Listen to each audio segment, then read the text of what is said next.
रहीम यार खां में बढ़ती हुई आबादी के साथ ट्रैफिक के मसाइल भी सर उठाने लगे। तहसील म्यूनसिपल कमेटी की जानब से ट्रैफिक के निज़ाम को कंट्रोल करने के लिए 1 करोड़ 20 लाख रुपए मालियत से अहम 5 चौक चौराहों पर ट्रैफिक सिग्नल नस्ब किए गए, जिनकी देखभाल करना म्यूनसिपल कमेटी की जिम्मेदारी जबकि अमल दरामद करवाना ट्रैफिक पुलिस की जिम्मेदारी थी।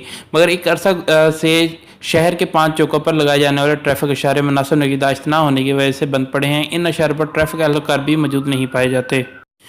ट्रैफिक सिग्नल के हवाले से traffic police incharge sub inspector Zulfiqar से रब्ता किया गया तो इनका कहना था म्यूनसिपल कमेटी की जिम्मेदारी है कि इन इशारों को चालू रखे। जब तक इशारे चल रहे थे तो तमाम एहलकार इन इशारों पर मौजूद रहते थे और अपनी ड्यूटी सर अंजाम दे रहे थे। मगर जब से ये इशारे बंद कर दिए गए हैं तो पुलिस एहलकार मुख्तलिफ जगह पर अपनी ड्यूटी सर अंजाम दे रहे हैं। वाइस चेयरमैन तहसील म्यूनसिपल कमेटी अब्दुल लतीफ़ भट्टी ने कहा है कि चालू करने को पहले जो है असां ट्रैफिक पुलिस नाल एक मीटिंग की थी। चेयरमैन साहब ने बुलाया था ट्रैफिक DSP साहब ਨੂੰ ਉਹਦੇ ਦੱਸਿਆ ਕਿ ਇਹਦੇ ਵਿੱਚ ਸਾਨੂੰ ਇਸ਼ਾਰੇ ਦੱਸੋ ਕਿੱਥੇ ਕਿੱਥੇ ਜ਼ਰੂਰਤ ਨੇ ਔਰ ਕਿੱਥੇ ਲਾਣ ਨਾਲ ਕਿਸ ਤਰੀਕੇ ਨਾਲ, ਕਿਉਂਕਿ ਟ੍ਰੈਫਿਕ ਦੇ ਮਾਮਲਾਤ ਟ੍ਰੈਫਿਕ ਪੁਲਿਸ ਜ਼ਿਆਦਾ ਬਿਹਤਰ ਤਰੀਕੇ ਨਾਲ ਜਾਣਦੀ ਹੈ।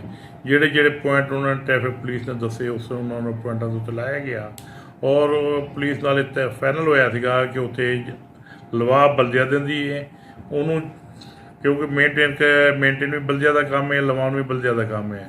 ਇਹਨੂੰ ਚਾਲੂ ਰੱਖਣ ਵਾਸਤੇ ਸਹੀ ਤਰੀਕੇ ਨਾਲ ਲੋਕਾਂ ਨੂੰ ਦੱਸਣ ਵਾਸਤੇ ਬਲਦਿਆ ਇਹ ਟ੍ਰੈਫਿਕ ਪੁਲਿਸ ਦਾ ਕੰਮ ਹੈ ਅਤੇ ਟ੍ਰੈਫਿਕ ਪੁਲਿਸ ਉੱਥੇ ਸਾਥ ਦੇਗੀ ਅਤੇ ਲਵਾਉਂਦੇ ਆ। ਉਹਦੇ ਵਿੱਚ DSP ਸਾਹਿਬ ਨੇ ਔਰ ਟ੍ਰੈਫਿਕ ਪੁਲਿਸ ਨੇ ਇਹੀ ਤੈਅ ਹੋਇਆ ਕਿ ਠੀਕ ਹੈ ਲਵਾਓ ਅਤੇ ਅਸਾਂ ਇੱਥੇ ਖੜ੍ਹਾ।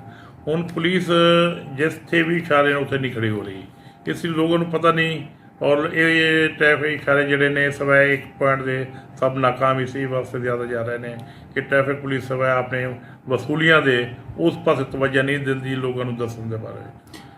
अरबाब इख्तियार से मुतालबा है कि अवाम के टैक्सों से अदा की जाने वाली रकम 1 करोड़ 20 लाख रुपए की लागत से लगाए जाने वाले ट्रैफिक सिग्नल की बहाली के लिए जल्द अज जल्द इकदाम किए जाएँ।